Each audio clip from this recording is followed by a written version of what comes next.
Okay, whether it's cool or not, just admit it, you have a Facebook account. And if you do, you have access to one of the very best resources to sell your stuff, Facebook Marketplace. Now, this is not sponsored, but I made thousands of dollars on Facebook Marketplace, and I've definitely made some mistakes along the way. So in this video, I want to share with you the mistakes not to make, but of course the strategies that actually work and how you can make a lot of money on there. And I'm being dead serious. Like, I've made a lot of money on Marketplace. Give this video a thumbs up if you want to make some extra cash on the side.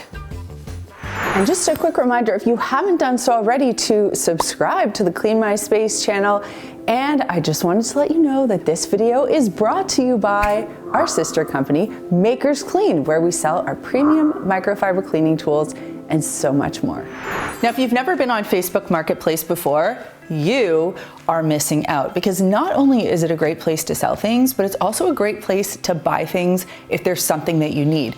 In fact, I have made some of my most favorite purchases on Facebook Marketplace because somebody has something that they no longer need that I needed, and it ends up working out beautifully. I get it at a great price. They sell an item instead of having to donate it, and it doesn't end up in a landfill. So it's a win-win-win situation. If you've never been on Facebook Marketplace before, simply open your Facebook app. I'm thinking about just using it on my phone. Look right there at the bottom and you'll see like a little storefront thing and it says Marketplace. Click on that. It's going to open you up to the Marketplace portion of Facebook. At the top, you're going to have the option to buy. They'll have like a For You, which is sort of like an algorithm curated list of things in your area. They'll also have a sell. So if you're going to sell, you want to click on the sell and it's going to open it up and give you the opportunity to create a listing. So I want to talk through the different elements of the listing and things that you need to really knock it out of the park on Marketplace. When you look around your home, you're seeing a bunch of things that you love, things that you have no emotion about, and things that maybe you can't stand, but you just haven't dealt with. But no matter what you're looking at, everything there has a dollar value ascribed to it. And it could have been money that you spent that you didn't really want to spend, or money that you were just sort of spending without really thinking. Well, that money could have been in your bank accumulating interest. Okay, so when you look around, if you see something at home that you don't love, sell it and bank the money, or sell it and use the money to buy something that you really need. Okay, so the first thing you want to think about when you're listing your item is the title. What are you going to call it? The easiest thing to do is to give it a clear, simple description, because in the search bar, someone's going to type in white bookcase. You want to make sure that your white bookcase comes up first. So make sure that you list it very clearly. Now, let's say you bought that white bookcase from a store and it has a name like the Janice bookcase from West Elm. Great. You want to say white bookcase Janice West Elm. That way, if someone is searching for that particular item, it'll come right up. Next, you want to think about your price. Now, in a market that works efficiently, you have supply and you have demand. We're not going further into the economics hole than that, but you want to remember, if there are 50 white Janice bookcases on the market, you have to price yourself at least right there in the middle or slightly below if you want the item to move. However, if you're the only white bookcase Janice from West Elm on Marketplace, well, you can price it a little bit higher because it's a little harder to find and someone might want it.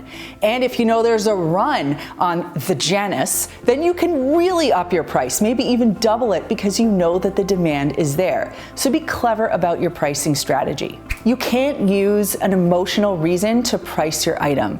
My grandmother no one cares that your grandmother gave it to you. Ultimately, you got something to sell, someone wants that thing, and they want it at a deal. So you have to think like a buyer.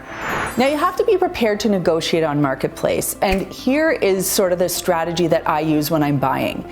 If there are 50 of the item on the market, like I want to buy a new stepladder, okay? There are tons of stepladders on the market. I might reach out to 4 or 5 different people that have a 3-step black stepladder that I'm looking for.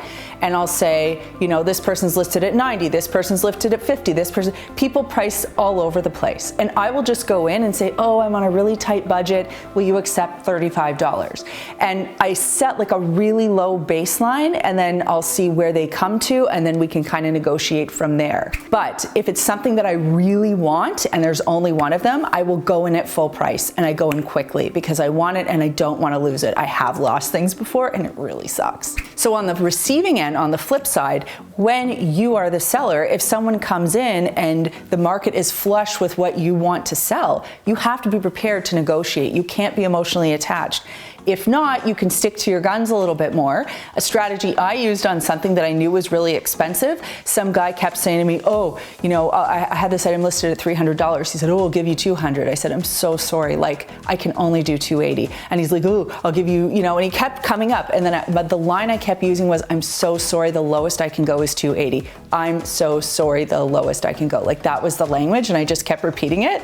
You better believe he left $280 in my mailbox. If you find yourself really struggling to negotiate, then maybe you shouldn't be selling the item because you still have some sort of emotional attachment to it. If it's something you want to sell, you have to emotionally detach from the item and look at it like something you just want to sell and move on from. Negotiate a fair price, put it on your porch, walk away. Okay, next up, let's talk about how to position your item to earn the most amount of money. You want to make sure that your item looks really good. So if you're selling an antique desk and you have 397 items on that desk, please take all the items off or stage the desk. Just take, honestly, it takes 5 minutes. Just take 5 minutes to like stage a really nice set. You might want to give it a wipe, make sure it's not dusty, make sure that it looks really good. Because if someone sees something and it's dirty, you're going to give them a reason to haggle, and you don't want that. You want it to look amazing. So make sure that it's clean and staged and it looks great for your potential buyer. Now, people go to Facebook Marketplace because they know they are buying something that's used. So unless you say the item is BNIB, brand new in box, people aren't expecting it to be perfect. There are different levels of used that you can click off when you're putting your listing together. So it has used like new, used good, used fair. Okay, so you can kind of like be clear about, you know, how used your item is. The best thing to do is to be as forthcoming and honest about all the little flaws that this item has so that your buyer knows exactly what they're getting into. I've bought things where I'm fully aware that this item might be flawed, and I'm okay with that because I'd rather spend $100 on that item than $900 on that item. And I can live with a couple of scratches and dents. You want to do this to avoid blowback. You see on Facebook, like if you ever saw that Black Mirror episode where people get rated on their phones, you can get rated on Facebook, okay? And if you do shady things, you're gonna hear about it and people are gonna see that on your listing and they're not gonna wanna deal with you. Okay, let's talk about photographing your item. Thank God you can use your phone to do this. It makes it so easy. The best advice I can give you is to photograph the item in good light. Just like a human, you wanna make sure that your item is shown in its best light. So if you have uneven lighting, you know, like in your house you have weird overhead lighting, you wanna make sure that you're doing it during the day when you can open windows and get like a nice even cast of light. If you're taking your picture in the dark, you might get like a weird shadow on the item, the background might not provide enough contrast, and whomever is looking at it just might not get the best feeling or vibe. And if there are 50 of the same item, they're just gonna go to the one with the nicer picture. So you really wanna make sure that your pictures are good. Now, again, you don't have to be a professional photographer. I'm just saying, like, take an extra 30 seconds to make sure that your picture looks really good. The next thing I do is I get a few different angles. So if it's a square shaped thing, I might turn it around a few times and get photos of the different angles. I might get an overhead shot. I might get a shot a little bit far away, just so people can kind of have a feel for it. And I always photograph the flaws of the items so that I can accurately show the condition of the item. Now, another thing that Facebook encourages you to do is to show a video. In fact, they tend to pop listings with videos to the top. Now, it's essentially like creating an Instagram story where you can edit it, you can add music. I don't do any of this. I actually just take out the audio, put in the video, and that's it. But I find video is very helpful. And honestly, I don't want to scare you with this photography stuff. You don't need anything expensive, anything fancy. You don't have to overthink the pictures too much. But if you scroll for less than 60 seconds, you will immediately know which the good photos are and which the bad photos are. And you want to be on this side. Also, if it's an item that's, readily available at like West Elm or IKEA or Walmart or whatever, you can just go and take a screenshot of that item off the website so that people know exactly what it looks like from the store, and then you can show photos of your image as it is. I really like listings like that because then I get to see it like the way I'd see it on the website, and then I get to see it in your house. Okay, now we're gonna move on to the description. You've got a lot of things done so far. This part is the really important part because people are gonna look to this description to see what this item is all about. One thing that I do in my descriptions is I like to write not a long story, but 1 or 2 sentences about why I'm moving on from this thing.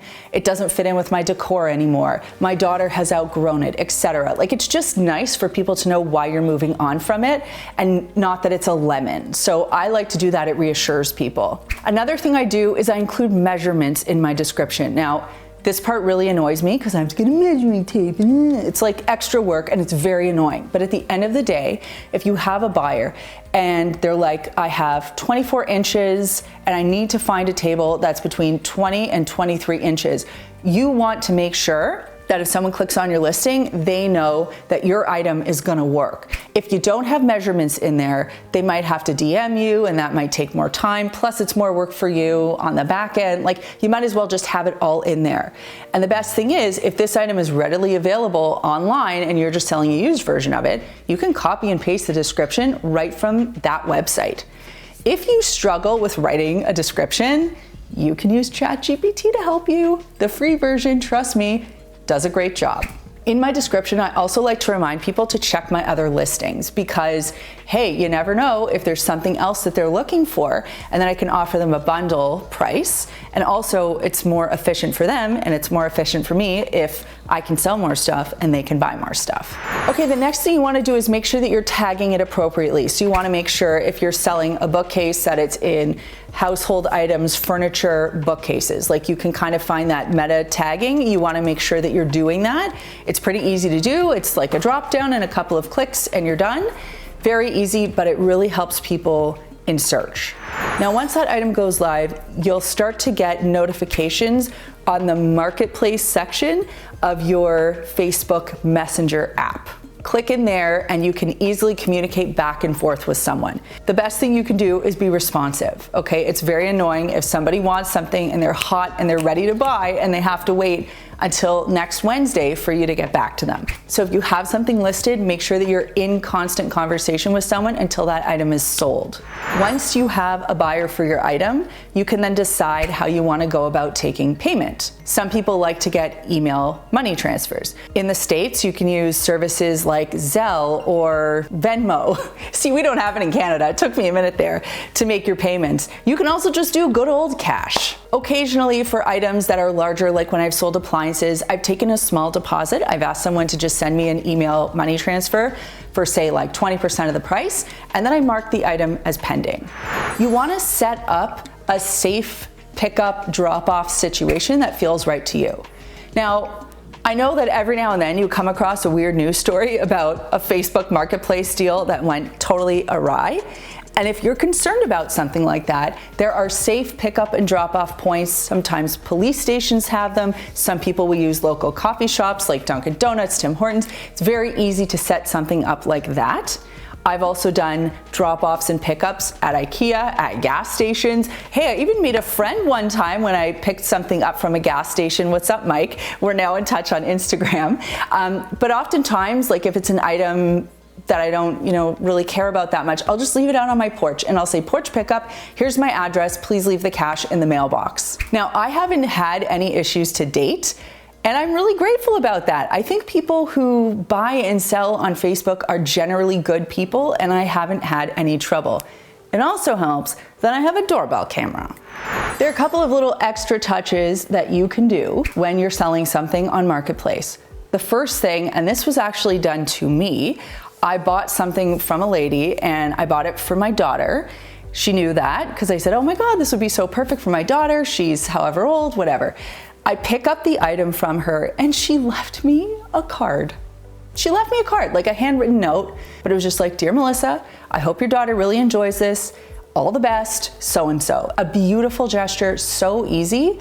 I immediately left her 5 stars and I thanked her profusely. It just left such a good taste in my mouth. So that's like an easy, fun, simple thing you can do. Next is if you struck up like a decent relationship with someone, or you kind of figured out their backstory a little bit, keep in touch with them. One time I bought a table from a lady, a little side table, and she knew I was looking for something else in that, let's call it color family.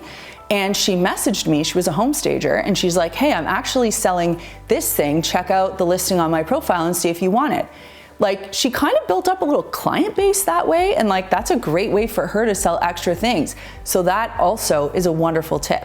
So if you're in the decluttering headspace, which I have been in quite a bit lately, and you have things that you are ready to sell, you want to make some money on, you just haven't been able to figure out how to make Facebook Marketplace work for you, I hope that this video has instilled you with the skills, the knowledge, and the confidence to go and get it done. Please sell your stuff there, make thousands of dollars, and enjoy.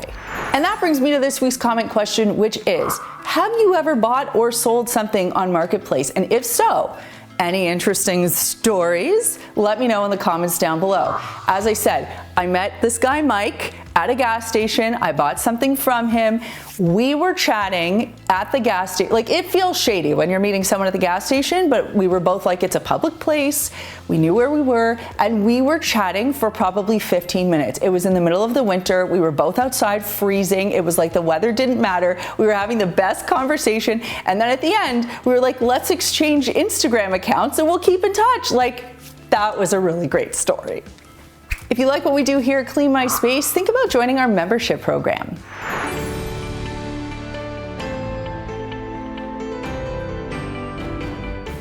Now, if you feel all fired up and ready to start listing things on Marketplace, step number 1 is decluttering. So if you want ways to do that, watch this video. And if you haven't done so already, make sure that you subscribe to the Clean My Space channel. Thanks so much for watching, and we'll see you next time.